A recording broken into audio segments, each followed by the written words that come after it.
Jamie, best bet for Friday. Galopin Sean. Daryl. Blood Destiny. I'm going Blood Destiny too. Triumph Hurdle looks a pretty good renewal, but if you imagine that Willie Mullins didn't train horses, it would look absolutely dog shit. Like sometimes there's a sleeper in the back, there's some horses to get excited about a little bit further down the field. There's the potential ones you can already see that could be something good in the future. Most of them don't, do they? These juveniles run and then that's it. They've been wasted for the fact they run in a 4-year-old season rather than staying out of the back and not running. You called it, Daryl, like a long time ago, right? We talked about Lossiemouth on a few occasions. Summer horse, I would imagine that Jamie with the anti-post punting would have got Lossiemouth at some prices. And it's one of those, we weren't being bitter because we weren't on at prices, but it's a long, long way out. And I don't feel like a juvenile really shows their hand until nearer the time, right? I feel like if they're doing it the summer before, there's whispers and work at home, that they're too far forward for it to be true that they're going to go on the normal, natural trajectory of a juvenile, because I think they can progress real quick. So Daryl did an article a long time ago with Betfair, putting a lot of people onto Blood Destiny. He is now into favouritism. Lots of talk again on the preview circuit saying that they really fancy this one to go and win. I thought Gala Marceau was good the last day. I still can't believe that Paul Townend got abused for that ride, because at the end of the day, if Lossiemouth was that good, I know she got boxed in a pocket, but she would have won. She would have gone and picked up the one in front. Do we say that she's not that good because she didn't do it, or do we say that Gala Marceau is exceptional? I just think it's half a dozen of one and 6 of the other, because I don't think you could really argue either. You can't say Gala Marceau's all of a sudden a worldie because she got beat by Lossiemouth before, and I know the juveniles reversed the form, but I do still think that if Lossiemouth was good enough, she would have gone past. So that doesn't mean that I then default to Blood Destiny just off the back of that. I do think the Blood Destiny was real good. When Daryl put him up, I had him not, I wouldn't even say like filling my radar, but it was a horse that I looked at a little bit. I was just so impressed with that. Even the first win was real good, but that second run, like the Racing Post comments don't always get it right. The last word they put on those couple of comments, the first one was promising, and then in that one there, they were just saying that he just was going easy. He was just unchallenged. Like I think he's real good. I did get on at a big price, and that's thanks to Dazzler. So thank you for that, mate. Jamie, we know where Dazzler's going to sit on this one. What do you make of it? Like, did you get a bit of Lossiemouth at prices, and did you get a bit of Blood Destiny at prices? I think I got 14s and Blood Destiny. I think when last time out about 33 to 1, yeah. Start of the year. You're fairly happy, right?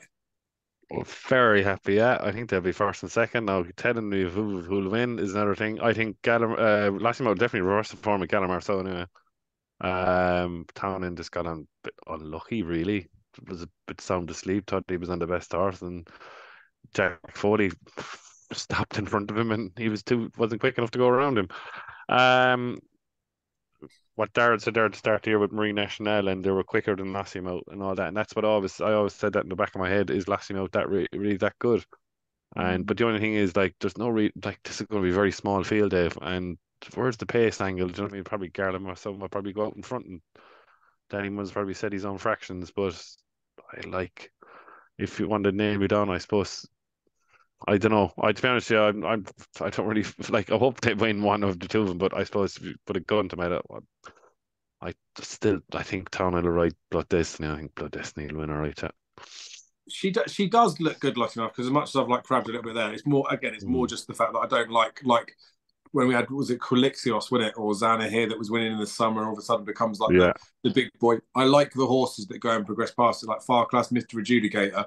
They reversed the form when they came to Cheltenham. I feel like a lot can happen from sort of even from February through to March in terms of improvement. So if they're that good early on, they're either an absolute superstar or they're not. We saw Apple Shakir is another one, and she was so good at the beginning of the season.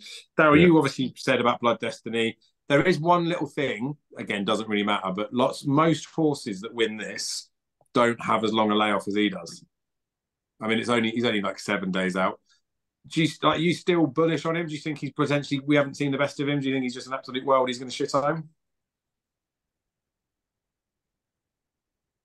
You on mute? Yeah, sorry, I was. That's how long it's been since we let you speak. Yeah, I really like him. I'm really bullish on him. I think he's had a cracking chance. obviously the reason putting him up early in the season was the fact that I've mentioned time and time again that he not the race, but he did a 20 length faster circuit time than Lossiemouth did on the card in Otoy. They were racing. She ran on the penultimate race. On the next race on the card, sorry. So at the time, she was obviously favourite, the Talking Horse, and he was a massive price, and it just didn't make sense. So, and it's been an anti-post market this year where you kind of have to strike before they run, really. But surprisingly enough, after his Cork win, where he demolished a field, I thought that was really impressive. He was still 20-1 to back. Like, and that didn't make sense to me again there. And at Fairy House, I just loved it. I loved how he bounced out. I loved when he was asked for a bit of speed. He was attacking his hurdles really well, quick away from him. There's one thing that sticks in my mind with him is after the last Fairy House, right? If you watch him, he literally jumps the last, changes his legs, flicks his toe, and he just goes again. And all Paul Townend had to do was just nudge down his neck. It was literally a nudge, and he just almost took off in his hands. I just think he's a really, really talented horse. I really do. Lossiemouth, I think she'll reverse the form with Gala Marcial. From the second to the line, they both ran identical splits, and obviously Gala Marcial was better positioned. Look, she could be quite free as well, so she probably deserves a little bit of an upgrade. She's improving. They're both good horses, but I do feel that Lossiemouth has been winning her race in sort of sprint finishes. She's got a really sharp turn of foot. Whereas I feel like this might be a bit more of a stamina test, which would be right up Blood Destiny Street. I think he's got the speed as well. Don't get me wrong. Yeah, he's favourite because David Casey's mentioned that he fancies him to beat Lossiemouth quite comfortably. Yeah, I don't really like anything else in the race outside of those top couple. I thought Zenta was interesting if she goes, but the jumping needs some serious work. Other than that, Jupiter the Geet is at 40-1. And he shouldn't. No, I'm just saying. No, all I'm saying is he just shouldn't be written off. Like that, it clearly wasn't his run, was it, at Cheltenham? We see him go off like a bullet from a gun, and Jamie Moore couldn't hold him. Look, he probably ain't going to run. But that's it. Like I think that's it. It was the Cheltenham.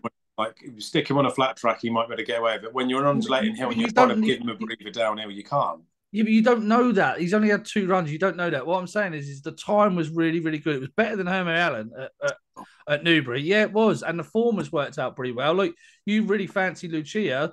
The Palace boy who was in 6th, beating 33 lengths, chased home Lucia next time at Exeter. Like, the form is not that bad. And I'm just saying that he is talented. And if there was going to be a shock, then it could be him. That's all I'm saying. But listen, I'm hoping he doesn't. I'm hoping he doesn't run because I'll get a couple of £100 back at shorter prices if he doesn't run. No bets. Well, that's and he's one of those as well. Like you could take a flyer at 40s, can't you? But from a sensible perspective, you could see him run, turn in front of the best mate stand, and know whether he's got a chance or not. And you'd still better get a price on the exchange, wouldn't you? Anyway, you were right about Blood Destiny. Like the progression from that Cork run to the Fairy House run was like visibly there for everyone to see. Like it was real good. And as much as I touched on the layout stuff, like sometimes they should have run like close to the festival, I feel like the rate of knots that was like a marked up performance. Although you probably might say that it was just good the first time and it was good again. I feel like the next time he runs, he's about to do something really, really good. And that's why I think Willie didn't run him next time out, because he could have stuck him in that the grade 2 that Burning Victory won last month and got the extra run into him. But I think the next time he goes, he's going to do something seriously impressive. So I think he should. Do you know what the mayor's record is in this race? They fare quite well, I think. Although they not necessarily from a winning perspective, but I think they do run all right. So mares in this race isn't too bad. I think they're the same in the Fred Winter as well. Like mares as juveniles tend to do all right. Who was the last mare to win it? The last mare to win it was Burning Victory, but obviously Goshen was 10 lengths up. Yeah, they're one for 20. They're 1 for 27, and those under 12-1 since the year 2000 are 0 for 11, including 2 favourites. Yeah, Apple Shakira like that, weren't they? But yeah. Was the last horse to win Burning Victory? Was that French horse, wasn't it? Snowdrop. Yeah, 2000 Snowdrop. Yeah. Well, anyway, we'll leave all that. We've all fancied Blood Destiny. Anyway, no. You wanted to talk about trends when it favours your horses. I'm very. You can prove anything with facts, right? We'll wrap that up there for the Triumph. Second race of day 4 is the. I was going to say the Albert Bartlett, but it's the County Hurdle, isn't it? there's no state man like there was last year, is there? There is no absolute standout obvious one, I don't think. Filey Bay, I'm struggling to really forgive him for the fact that he got beat in that Betfair hurdle. There was money as well about, wasn't there, for some of the other JP horses, right? I know he's short enough. I can see the reason behind it. I'm not so keen on him. Gin Coco in that run behind, I like to move it in the Greatwood. I still hate it to this day because I think that's the difference between jockeys on the day, because I feel like Gin Coco was the best horse, should have won it. I know I like to move it now, has done all right since, so maybe I'm going to give Gin Coco a little bit of a second chance, with the fact that I think he could be okayly treated. But my biggest concern is the fact that I worry if Jonathan Burt's on there again, and he might just get bullied by another jockey that wants to go out in front and might go and get him beat.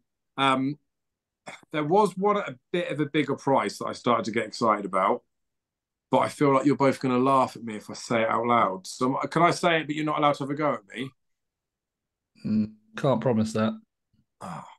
I think Bally Adams still got a chance. And you're not running the Carl Cup now? Yeah, I don't think.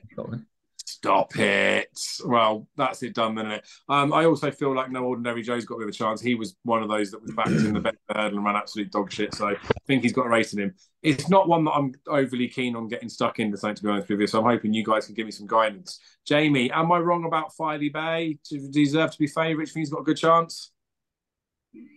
I was very disappointed last day. Dave had a good fucking bet in him, right? I don't know with him. Do you know, he's probably handicapped out a bit now. Do you know what I mean? He's probably is like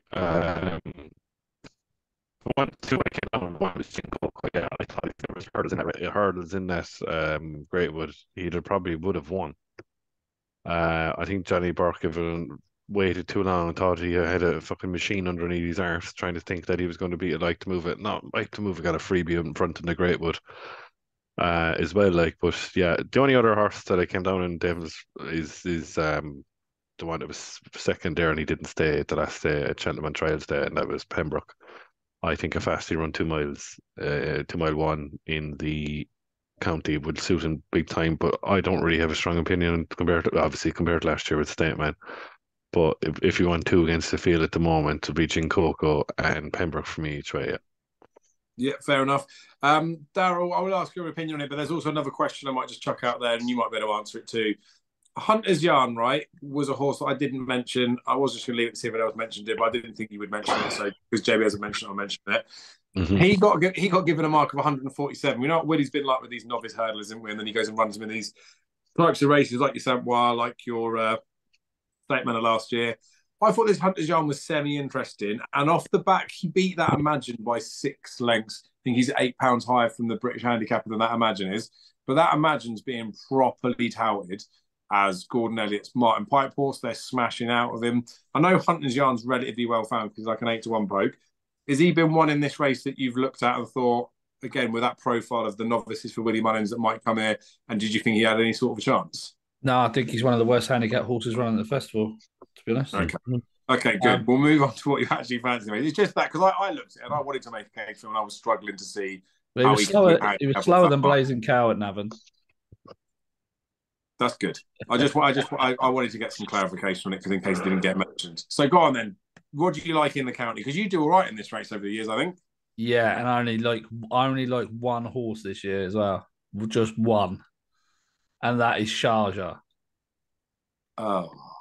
No, not right. Hold on, right. Listen, yeah.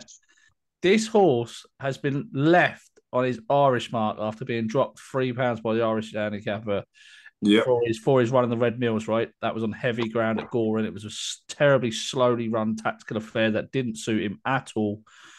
He has not running a handicap since 2018 when winning the Galway Hurdle off 146, right? He's finished runner-up in 2 champion hurdles. He loves Cheltenham. He wants a big field, strong pace. If this horse hadn't been running in small field graded races, I think you'd have seen him. It'd have been one of those handicappers that shot up the handicap really quick because his run style would definitely suit a county hurdle. That's for sure. I think the extra furlong will certainly help him. Willie Mullins did this a few years back with Arctic Fire as well. He's probably more than likely going to get good ground, right, on the Friday, which is what he absolutely loves. His form figures since 2018 on good ground or better read 2-1, 2-6, 1-1-1. That's 4 wins, 2 seconds, and a 6th place from however many starts, 7 starts. They have all come in Grade 1 company. This horse is not gone at the game. He's not a Grade 1 horse anymore, but he is not gone at the game. And this would be the absolute ideal scenario for him, in my opinion. I don't know how he's still on one. I don't know how he was given 155, but I think he's the class act in this race. I don't think the novices are all that great. I can't see many novices in here that have got like £10 in hand or whatever. This is obviously, like you said, the first year where you have to have those 4 runs now. So a lot more horses have shown their hands. Like how is he rated the same as Ilite Tom? He's not even top weight in this contest. I know Ilite Tom's not going to run, but I think Zana here is rated high, a couple of pounds higher than him. So he's not even going to be top weight in this race. And this is just tailor-made for him. This is his last hurrah. This is the chance for him to finally not be a bridesmaid and get that Cheltenham Festival win. I think he's got a massive chance. And 14-1 is ludicrous. Well, I've just had a bit on him at 12 because that's the best that I could find. So off the back of your case, I backed him. The only thing when I was striking that bet that just sits in my head is the little voice going, Patrick Mullins, Patrick Mullins, Patrick Mullins. So do we think in this, the hope is that Patrick's not on him, or do we think because Patrick always rides him, he'll be on him and that's good enough for you? Fuck it, I could ride him and win this. Oh, Jesus Christ. Right, no, that's confident enough for me. I like it as well, because again, in a race where I'm fairly lukewarm, like I said, that's why I like talking to you boys, because I like the fact that Jamie's similarly lukewarm. I like it when someone's bullish in a race where I'm lukewarm, because if you can make enough of a case for it, then I'm sold. So you're fairly confident on Sharjah. Jamie, who are you going for? Pembroke? Pembroke each way, please, yeah. All right, and I'm genuinely think that Ballyadam and No Ordinary Jerk prices have got a bit of a squeak, so that's how mad I've gone. In what world, though? In what world did they? In what world would they ever beat Sharjah? Like, just think about it. Forget it's the county hurdle for a minute, right? Forget it's the county hurdle for a minute. Forget about. I mean, what's getting what? Will he get the extra furlong up the hill? Oh my God, have you seen any of his runs in the champion hurdle? He's fucking crying out for an extra furlong up the hill. I don't know. Right. Come on, because we know. Like, I like this. Daryl, you've been bullish enough. I've already sucked some money. Let's leave it at that before I stick another score on. Albert Bartlett, right? I mean, you boys like the race the same as I do, but I love this race. I love it when it gets like this as well, where I don't really think again anybody could really make a proper solid case for anything. The semi-sad thing is when people are talking about certain horses like Cool Survivor, Favre de Champdou, 3-Card Braggers horses for this. They're like low 140s horses. Like they would all get into a Martin Pipe. Even Corbett's Cross, that's the favourite for it at 3-1, is rated 143. So while the Albert Bartlett isn't the flashiest of races, there's lots of horses here that are fancied, that are single figures or in and around 10-1 poke, that are low 140s. They haven't necessarily shown that they can run miles beyond that. Otherwise, there'd be handicap blots left, right, and centre. I feel like it was like a fairly pantsish renewal. I put up Dawn Rising a long while ago for this, and I still think he's got a proper chance. They've completely ruled out running in handicaps for him. And in an ordinary Albert Bartlett, I don't think he can run in excess of 150. This doesn't look like an ordinary Albert Bartlett. It looks like a very, very substandard one. I think Dawn Rising's got a proper chance. He's about 12s or 14s, I think, with the bookies. I've been getting matched at 40s and 50s on the exchange, just leaving some money sat on there. But I'm pretty sure Joseph O'Brien said that he's going to run in this race. So I kind of like him at a bit of a price. The ones that are like the more short ones, like Favre de Champdou, I've said this multiple times. I know you might want to trip, but he's a Martin Pipe horse. Like if they don't run him in the Martin Pipe, they've lost their heads. I don't think that Cool Survivor is that great, but he probably looks more like an Albert Bartlett. Like he looks like an out-and-out plodder. Hidden Valley Lake was favourite before this. I still think, even though he got beat that day, he did enough to say, hang on a minute, you shouldn't really be pushing him out. So he's a bit of a silly price, I think, at 8-1. He's the type of horse on a better surface. will probably be able to run to a higher number than most of the horses in here. So him around about 8 to 1 will be one I'll have a little bit of money on. I've already got money on Dawn Rise, and I fancy him quite strong. I'll be livid if Favre de Champdou runs in here because he's got no chance. But I feel like I'm sat with that. I really do think Dawn Rise has got a proper chance, and I will have a little bit on Hidden Valley Lake. Daryl, did you put Hidden Valley Lake up in your column? Yeah, 11-2. But you still like him now, right? Yeah, I definitely still like him now. Like that run at Clonmel, I don't know why Rachel made the pace, made the running, and not only that, but set such a slow pace. It was never going to suit him. Like they did the 2 circuits of the course, yeah, and then on the second circuit they were 78 lengths faster than they was on the first. Like it was not a test of stamina at all; it was a test of speed. So like my advice would be if you do like Monty Starr, who has drifted back out in a betting now, but if you do like him, I wouldn't back him on the basis of that run being showing that he's a stayer, if that makes sense. Yeah. You find other evidence. I do like Hidden Valley Lake. Jumping worries me a little bit, I must admit, but I've also backed Corbett's Cross as well, just because I thought the run against a horse that I think is a very, very good horse in Founder 50 at Naas, I thought was very, very good. The RPR of 152 seems to agree. The time was good. And he battled well. And any horse that can drop back on yielding ground and win over 2 miles over a decent novice in Founder 50, they pulled miles clear. I mean, and stays 3 miles. I think he could run a lot of these off their feet. So while it is a bit boring and he's at the top of the market, I will be having Corbett's Cross on my side wherever he goes, unless he goes to the Ballymore, and the Hidden Valley Lake as well. And I say that because they're talking about supplementing for other races. So yeah, fair enough. And it's worth commenting on that sort of stuff as well, because obviously we don't know when people might be watching this stuff, but when people have, like I mentioned with Oscar Elite, when connections are thinking about other races, it always makes me feel a little bit uncomfortable, because at the end of the day, if you really fancy your horse in a race, why the fuck are you thinking about anything else?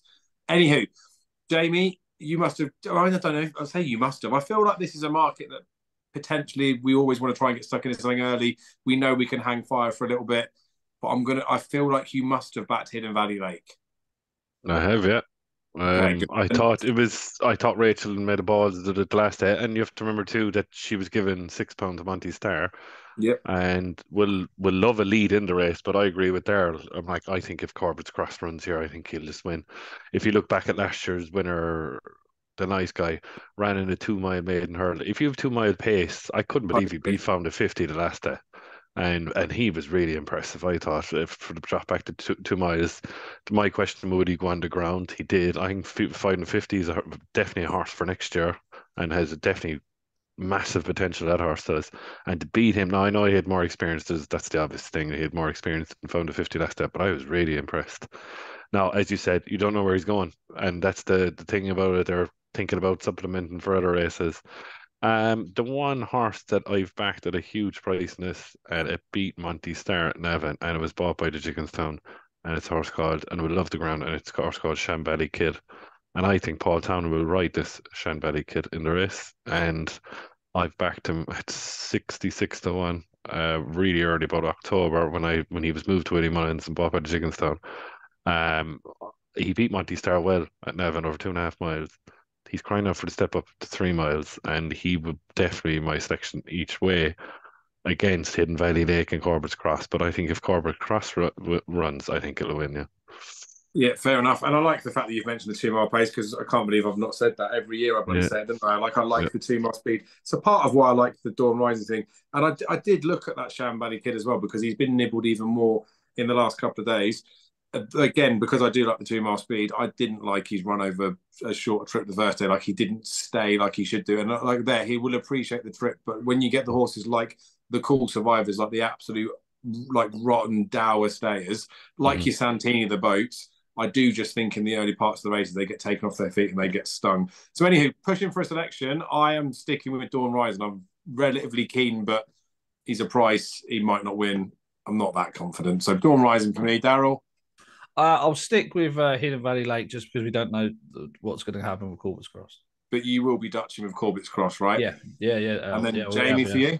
Same thing with Darrell says, like, it would be Hidden Valley Lake, but like if Corvus Cross runs, I'd be on Corvus Cross, yeah.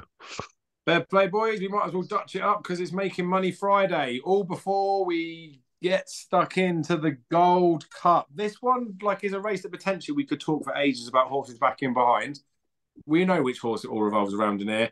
If there was one at a price that I wanted to make any relative type of case for, I'd struggle, right? Because a Hoist in your friend in the Cotswolds, I thought was too big a price. Like I still rate the horse, but he's not good enough to go and win a Gold Cup. Now he's about 14 to 1 boat. I don't think there's any value in there at all. A Plutard for the fact that he has won a Gold Cup and been good. Admittedly, this time around, I don't think the race will particularly suit at the price that he is. When you've got things like Noble Yates behind, I can't see how they're around the same sort of price. Like I'd back a Plutard in a match bet against Noble Yates. I just think Galloping Deschamps should win. He's obviously that sort of price, but there's a massive thing holding me back of wanting to get stuck into him because the Gold Cup is a really hard race, and it's never been one that I've been overly confident in backing him. Like I genuinely enjoy it as a spectacle. I know it's after time. When Native River did win the Gold Cup, like I'd had a good few quid on him as well.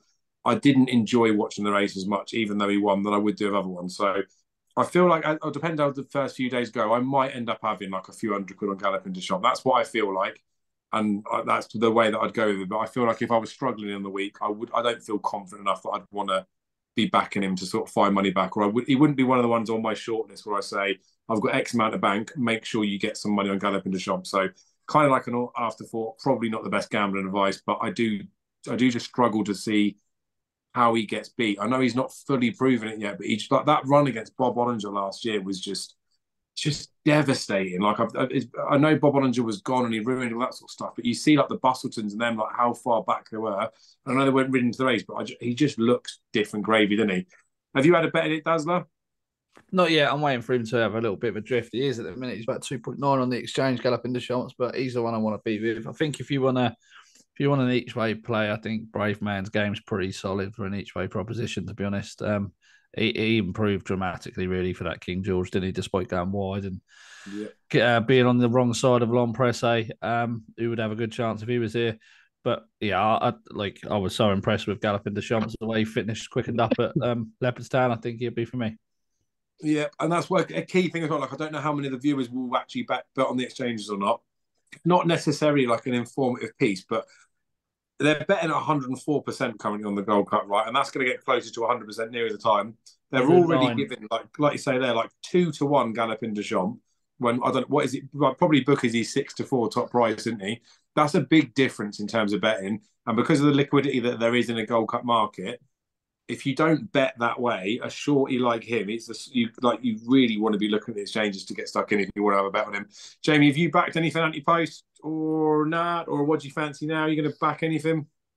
I think what Galloping Deschamps did from when he jumped the last all the way up to the line at Leopardstown was seriously impressive. And he took ages to pull up and on the side of the track at Leopardstown. And he should win. He should stay. The only horse I've backed, Dave, against him is a horse that I really like, and I like the horse, and hopefully he stays 3 miles too. And he was staying on in the Ryanair last year, and it's completed. I just like the horse, and they're not going for gold. They're not going for the Ryanair. They're not taking the option. And I like horses that go run the Ryanair the previous year and then go on to the Gold Cup. And for me, I backed him at 12s, I think 12 to 1, and I'm happy. And I think he's one of the forgotten horses in the race because it's this Brave Man's Game, High Senior, and all this. I think, no, they're not for me. But look, I give him a squeak. Look, they've quivered the form. He beat Kimboy at Christmas, but Kimboy came out there and won that. I know the Bobby Joe wasn't a great race, to be honest with you. No, but he won. But he still won. And yeah, he'd be my each way play against Galloping Deschamps, but Galloping Deschamps should win. Like as you say, he should be different gravy.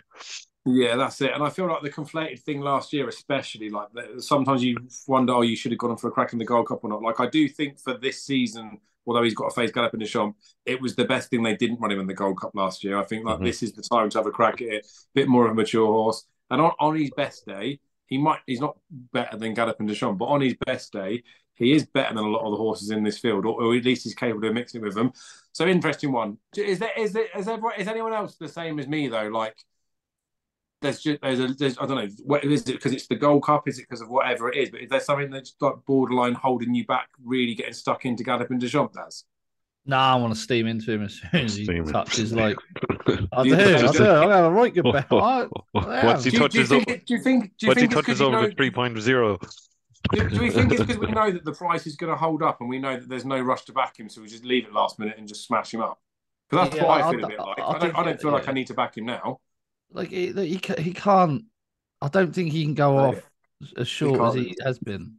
No, and that's it. Like the 2-1 the exchanges, that's what I mean about the people betting. Like the bookies, they might send him off 7-4 or something, but he's going to be bigger on the exchanges than he's going to go for the bookies. Especially when you get all your each way players coming in and backing the likes of don't forget Cheltenham appeals to not just the hardcore racing fan, to pretty much everyone. People will be looking at a Plutard saying, "Oh, that was last year's winner." They'll be backing him.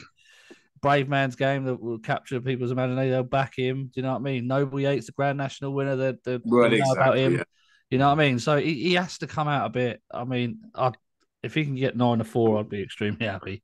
But we are going to get stuck in, right? Will he go off very stupidly short now? Say if Destiny wins, Sharjah wins, say Shanbelly Kid wins, and because it's all Willie Mullins, but he contract then to a stupid price. If Blood Destiny wins and the Sharjah wins, I couldn't give a fuck what price he goes up for because I'll make more money.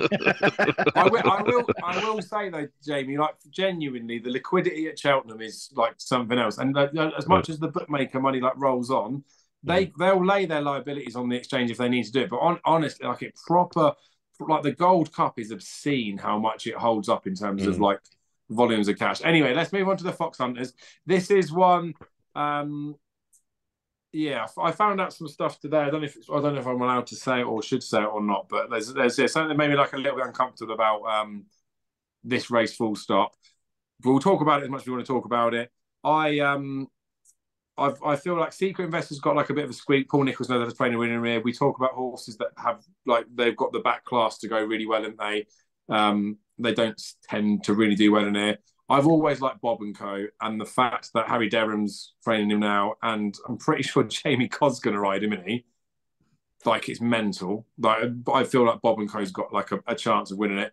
But it's a Fox Hunt at the end of the day, and I'll never, ever want to steam into anything because the last time I steamed into something and told a hell of a lot of people to back it was Salsify when, thank fuck, Jane Mangan jumped through that fucking tape because like a lot of people but like a reasonable amount of money that they shouldn't have necessarily been betting on that. And I really felt uncomfortable because it's the fucking Fox Hunt at the end of the day, isn't it? As much as you've got your Patricks and all them in there, like Jamie Codd hasn't won it. It's an amateur race, isn't it?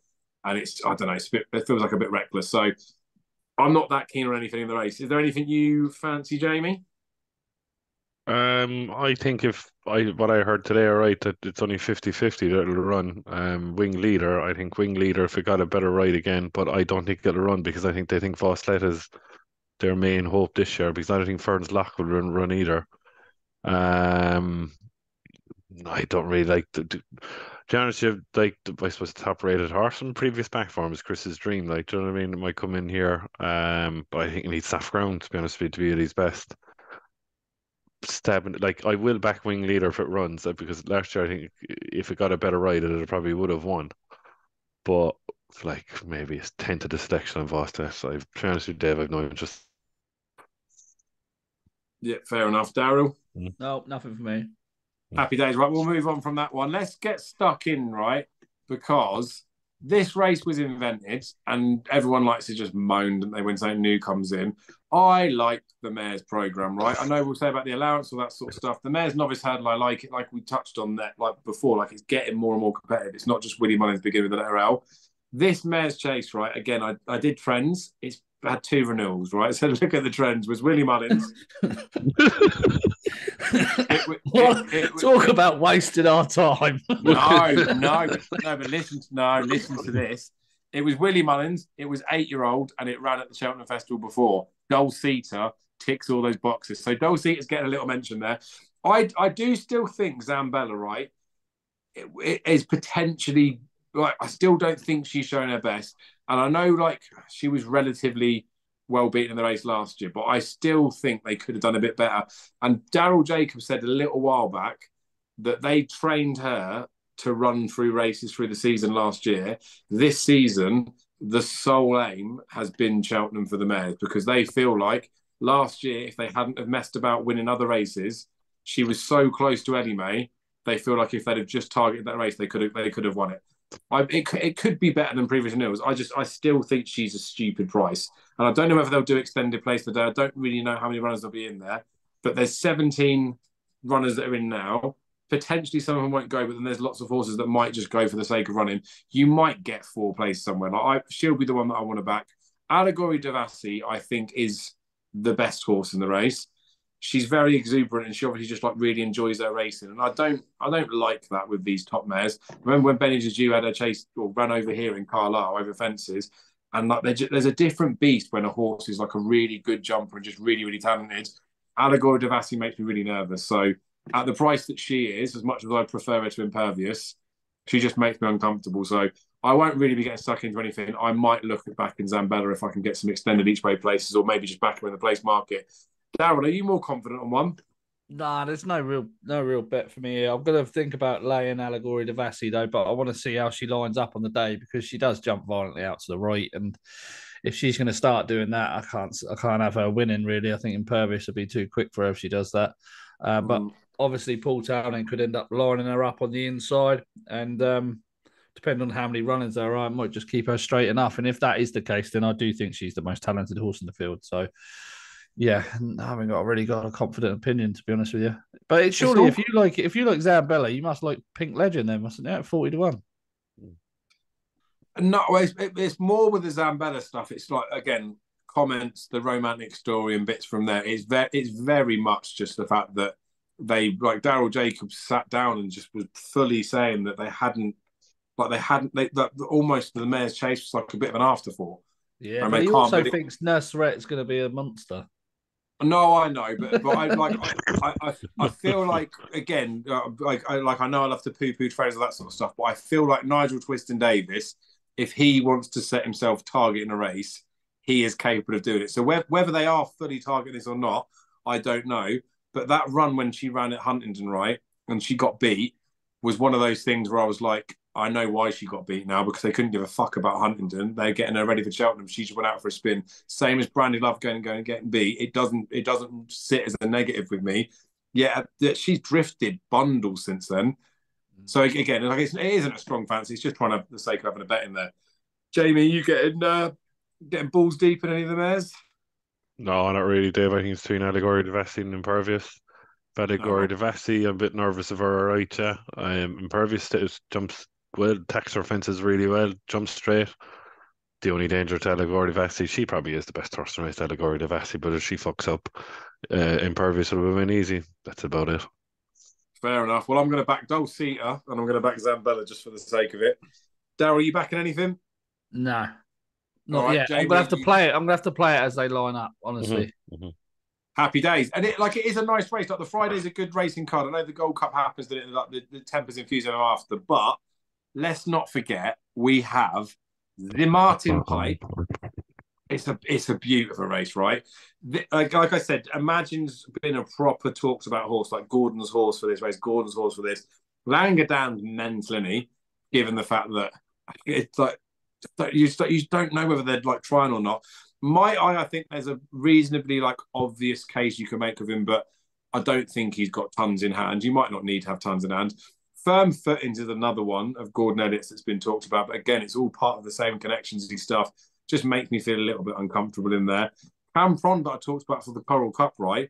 He could come in the boys' race, couldn't he? He's off 138. And again, like I don't know what's going to happen with him. There's just bundles of horses that I just go back and forth from where I feel like I can make a bit of a case. I'm not really excited about any of them, other than if they run Favre de Champ doing here, he absolutely shits home for me. I know that the potential, it's easy to say that the extension in triple, that sort of stuff's been the reason why he's gone and improved and all those bits and pieces, but he beat Run for Oscar in a bumper. And I know Run for Oscar's a 3-miler, but like he has got 2-mile speed. It's not like they only ran him over the longer distance because he couldn't get close to anything else. Even his Galway maiden hurdle, he led for a long while. He stayed on okay. He was only beaten a few lengths over 2 mile 5. I want him to run here. I've obviously made that very clear. If Favre de Champ if they do decide to run him here, that's telling me that he absolutely shits. And we talked about the slogger horses, didn't we? Your Don Podies and types like that that go and win this race. So if he runs here, I'm really, really keen on Fabry Deschamps, though. I don't know if he will win him or not. If he doesn't, I probably would have just turned the laptop off after the Gold Cup and been done with the week. Daryl, is there anything more exciting for you? It's like, it is a nice race to try and find the winner in it, but is there too many on the short list? Yeah, at the moment, yeah. Cool Survivor, obviously on the short list. Imagine's a horse I'm interested in. Langadan, obviously. How is he only still 7? Like, feels like he's been around forever. But Muay Thai heads the list for me. I just think this horse has got a bit of back class with the John Bond Constitution Hill sort of novice crop. Obviously, Colonel Mustard ran well in the Moor Battle last Saturday. Like, it all ties in with him. I just think we haven't seen the best of him yet. And I do think he's got a big pot in him. He travelled so well on trials day behind Hacker de Place. Yeah, I think stepping up a bit further in trip, I think will suit him. I certainly don't think he's a 3-miler, but I do think 2.5 could just be spot on for him. And obviously, he chased down 3-stroke life in that Mersey novice hurdle last year, and he was just really keeping on strongly at the finish.